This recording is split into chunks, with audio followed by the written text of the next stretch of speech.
खरं तर या पद्धतीचा मी व्हिडिओ कधी बनवलाच नाही, पण आज मला गरज वाटू लागली म्हणून हा मी व्हिडिओ बनवतोय. मित्रांनो, आज समाजामध्ये अशा अनेक भोंदूबाबाचं अगदी पीक फोपवल्यासारखं आपल्याला जाणवं लागलं आहे. आज प्रत्येक ठिकाणी आपल्याला माहिती आहे की गुरु पाहिजे असं म्हटलं जातं. गुरु बिना कोण दाखवी वाट, एक म्हणून होतं. खरोखर आपला गुरु आहेच, आपली आई हे आपल्या गुरु आहेच ना, आपले शिक्षक हे आपले गुरु आहेतच. पण तरीसुद्धा आपल्याला अजून गुरु करावं असं वाटतं या.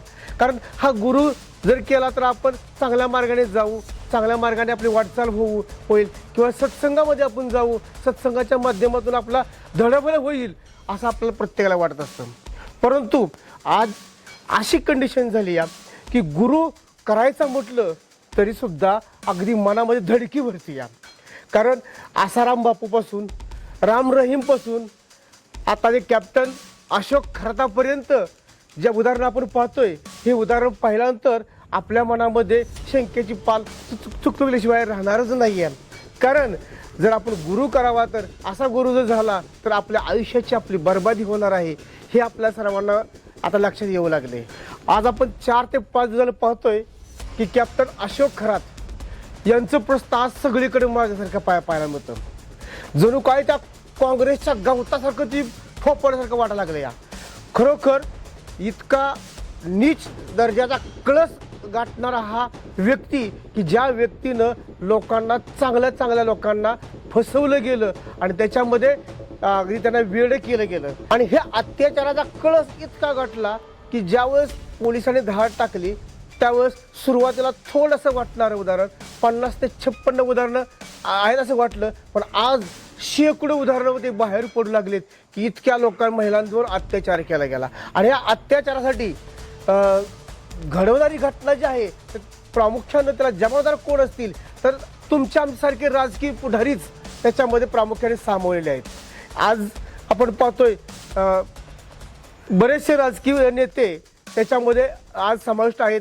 त्यांची नावं हळूहळू आता बाहेर पडत जातीलच. अगदी याच्यामध्ये महिला आयोगाच्या अध्यक्षा रुपालीताई चाकणकर सुद्धा समावेश झाल्या की ज्या रुपालीताई अशा भोंदूबाबाचे पाय धुतात, स्वतःच्या पदराने ते पाय स्वच्छ करतात, हळदी कुंकू लावून त्याची पूजा करतात. अशामुळं सर्वसामान्य जनते असं वाटतं की हे बाबा खूप श्रेष्ठ आहेत, यांच्यापासून आपल्याला काहीतरी लाभ होईल म्हणून लोक त्यांच्यापर्यंत जातात, ते लोक फसतात. अशा या बाबाने काय केलं या अशोक खरातानं की प्रामुख्यानं लोकांना इतकं गंडवलं गेलं, लोकांना एक पवित्र जल म्हणून दिलं की ज्या जलामध्ये स्वतः मूत्र ओतलं गेलं आणि ते मूत्र लोकांना पाजलं. एवढंच नाही, एवढं करून थांबलं नाही तर त्या महिलांना ब्लॅकमेल केलं, त्यांच्याशी लैंगिक अत्याचार केले, लैंगिक अत्याचार करून त्याचे व्हिडिओ बनवले आणि त्यांना सांगितलं की तुम्ही जर बाहेर कुठे जर वाटचाल करत असाल किंवा बाहेर कोणाला सांगचाल तर तुमचा पती मरेल किंवा तुमचं लग्न मोडेल किंवा तुमची इज्जत या समाजातून पूर्ण जाईल. माझं सर्वत्व वजन सर्व राजकीय पटलावर आहे, लोक माझं ऐकतील, तुझं कोण ऐकणार नाहीत, अशापर्यंत त्यांनी इतकी विचित्र वाटचाल केली. अशा या भोंदूबाबा जेणेकरून परवा तो सापडला गेला आणि आज त्याने जे व्हिडिओ जे केले होते ते व्हिडिओ एक असे बाहेर शेकडो व्हिडिओ त्यांचे बाहेर पडू लागले. त्यामुळे निश्चित आम्हाला प्रश्न पडणारच आहे की खरोखर अशा पद्धतीचा गुरु आपण करावा का. आज आपण पाहतोय की कितीतरी फाईल्स आपल्या बाहेर येऊ लागल्यात. एप्स्टीन फाईल आता परवा निघाली, आता एप्स्टीन फाईल निघती नाही तर ही कॅप्टन फाईल निघाली. आता हे कॅप्टन फाईल कसे तयार होतात किंवा ह्याच्या जाळ्यामध्ये लोक कसे अडकतात तर असे लोक काय करतात की ठराविक लोकांना हाताशी धरतात. त्या लोकांना 4 लोकांना ठराविक देऊन त्याला 4 पैसे द्यायचं आणि त्याला सांगायचं की तुम्ही सगळे प्रसार करा, की या ठिकाणी असे साधू आलेत, चांगले महाराज आहेत, तुम्हाला मुलं होत नसेल मुलं होतील, तुमच्या घरात प्रपंच चांगला होत नसेल तर चालला राहील, तुमचा पैसा टिकत नसेल पैसा तुम्हाला मिळून राहील. अशा लोकांना प्रचार करायचं काम हे 4 लोक करतात की ज्यांनी 4 पैसे घेऊन दे प्रसार करत असतात. आणि मग हा प्रसार करत असताना त्या ठिकाणी एखादा मंत्री येत असतो, सेलिब्रिटी जात असेल आणि त्यावेळेस ते काय करतो की अशा व्यक्तींचे फोटो काढून घेतो आपल्याबरोबर आणि हे काढलेले फोटो आहेत सर्वत्र व्हायरल करतो किंवा आपलं जो मठ असेल किंवा जे मंदिर बांधलं असतं नाही त्या मंदिरामध्ये ते फोटो लावले जातात. आणि आपण ज्यावेळेस आपण तिथे मंदिरात जातो आपण त्यावेळेस पाहतो की एवढे मोठे सेलिब्रिटी तिथे येतात, त्याचे पाय परत धरतात, सेवा त्याचे करतात. मंत्री येतात, त्याचे पाय धरतात, त्याची सेवा करतात, मग आपण का जाऊ नये, म्हणजे आपल्यासुद्धा याचा खूप मोठा फायदा होईल. आणि याचाच गैरफायदा असे लोक घेतात की जे लोक सर्वसामान्य लोकांना फसवायचं काम करतात. आज आपण विचार करायला हवं की अशा महाराजाकडे जाऊन जर आपल्याला मूलबाळ होत असेल तर तुकाराम महाराजांनी म्हटलं होतं, नवसे कन्या पुत्र होती, मग का करावा लागेल असे पती. तर नवसानं जर पुत्र प्राप्ती होत असेल तर मग नवरा करायची काय गरज आहे, हे तुकाराम महाराजांनी त्यावेळेस लिहून ठेवलेलं आहे. तरी सुद्धा आपण अशा लोकांकडे जातो की आपण नवस करतो की मला मूलबाळ व्हावं म्हणून. तर मित्रांनो, अशा फसवणुकीपासून आपण दूर राहा. हे ढोंगबाजी सोंग फक्त शहरापुरता मारीत राहिलेलं नाही, तर अगदी ग्रामीण भागापर्यंत लोन पसरलेलं आहे. आज प्रत्येक गावोगावी आपण जर पाहतो की त्या ठिकाणी बराचसा अज्ञानी समाज असतो आणि अज्ञानी समाजाला वेड लावायचं काम करतात कोण, तर असे ढोंगी साधू किंवा असे ढोंगी बाबा करत असतात. प्रामुख्यानं जर आपल्याला श्रीमंत व्हायचं असेल तर त्याला आपला अभ्यास करावा लागतो, नोकरी लागावी लागते. मग अशा वेळेस आपला अभ्यास होत नाही, नोकरी होत नाही. मग असे लोक काय करतात की अशा ढोंगी बाबाकडे किंवा साधूकडे वळायचं काम करतात.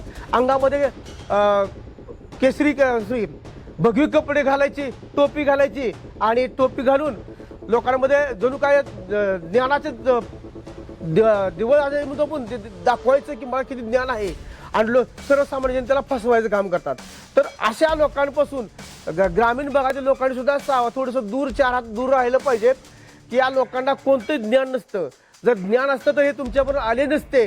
किंवा आज बरेच पाहतो आपण की थोडंसं आपलं जर घरात ग्रामीण भागामध्ये एखादा लहान बाळ जर आजारी पडलं तर आपण दवाखान्यात जातो, पण दवाखान्यात गेल्यानंतर काय होतं की आपला फरक लगेच जाणवत नाही. मग आपण म्हणतो की बाहेर वासायचा बघा आपण. मग बाहेर वासा म्हणजेच कोण की जो एखादा देवरच पण करणारा व्यक्ती असतो किंवा साधू ढोंगी बसतो, त्याच्यामध्ये जातो आपण आणि तो काय करतो की अंगारा भंडारा असेल त्याच्या बाळाला लावला की त्याला असं वाटतं की आता तुझं बाळ नीट होत असं वाटतं, पण अगोदर आपण त्या बाळाला दवाखान्यात घेऊन गेलो असतो. त्या औषधाच्या उपचाराने आपण आपला बाळ बरा होत असतो, पण ह्याचा आपल्याला समज होतो की याच्या भंडाऱ्याने किंवा अंगाऱ्याने आपला बाळ बरा झाला. आणि मग आपण काय करतो की सगळ्या भागात हा साधू बाबा चांगला आहे किंवा ही माता चांगली आहे असं आपण प्रचार करत असतो. आणि ह्या लोकांना असं फवतं. मग हे लोक काय करतात की जे लोक आपल्या जवळ येतील तसं लोकांना अजूनही कसं आमिष दाखवलं होतं की तुम्ही सर्वसामान्य जनतेला अन्नदान करायचं काम करा. दर अमावस्या असेल, पौर्णिमा असेल, अशा वेळेस अन्नदान करायचे त्याला आव्हान केलं होतं. आणि मग आपण काय म्हणतो की अन्नदान हे पवित्र दान आहे, आपण करायला काय हरकत नाही, खर्च करायला काय अडचण नाही. पण आपण अन्नदान करत असताना तो साधू त्या माणसाकडे अजून पैसे लुटत असतो. मग इथं आपली फसवणूक होते. आपण अन्नदान तर करतो, पण आपली फसवणूक सुद्धा तो महाराज करतो की आपल्याकडे पैसे घेतो. आपलं देवावर श्रद्धा असणं हे वाईट नाही आहे, परंतु अंधश्रद्धा बाळगणं खूप वाईट आहे. अक्षरशः आपल्याला गुरु आपण म्हणतो गुरु केलाच पाहिजे.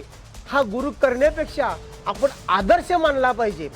आदर्श व्यक्ती आपण डोळ्यासमोर ठेवला पाहिजे. छत्रपती शिवाजी महाराज असतील, स्वामी विवेकानंद असतील, डॉक्टर बाबासाहेब आंबेडकर असतील किंवा संत सावतामाळे असतील, ज्ञानेश्वर महाराज असतील, तुकाराम महाराज असतील, अशा लोकांचा आपण आदर्श मानून जर आपण आपली वाटचाल केली तर निश्चित आपल्या चांगल्या मार्गाने आपण जाऊ. अशा फसव्या मार्गाकडे आपण जाणार नाही आहे आणि आपली स्वतःची लूट होणार नाही किंवा आपल्या इज्जतीचा आपला बाजार आपण मांडणार नाही आहे. तर मित्रांनो, या गोष्टी करत असताना आपण बारकाईने लक्ष दिलं पाहिजे. अशा फसव्या लोकांपासून, अशा साधू लोकांपासून किंवा बुवाबाजी करणाऱ्या लोकांपासून आपण दूर असलं पाहिजे. तरच आपल्याला खऱ्या अर्थाने प्रगती आपली साधली जाईल. अन्यथा आपण याच्यामध्ये भरडलं जाईल आणि नुसतं भरडलं जाणार नाही तर आपली इज्जत सुद्धा आपली पूर्ण लुटली जाईल. आपण पाहतोय आता खराचं प्रकरण की खरात आज कितीतरी प्रकरण बाहेर यायला लागलेत की असंख्य महिला आतापर्यंत कोण येत नव्हत्या, आज किंवा काल बऱ्याचशा महिला आता पुढे येऊ लागलेत की जेणेकरून या खराने आमची कसं शोषण केलं किंवा आम्हाला कसं ब्लॅकमेल केलं, अगदी आमच्याकडे किती पैसे घेतले, बऱ्याच गोष्टी, अंगठी जो खडा असतो तो अंगठीमध्ये खडा घालून त्याकडे 50,000 रुपये कसे लुटले, हे सगळं प्रकरण आता बाहेर पडू लागले. आणि लोक अज्ञानापोटी लोक पैसे देतात आणि स्वतःच्या अगदी जमीन विकतात, घर विकतात, पण अशा महाराजापाशी ते पैसे ओततात. मित्रांनो, या गोष्टी आपल्याला टाळल्या पाहिजेत.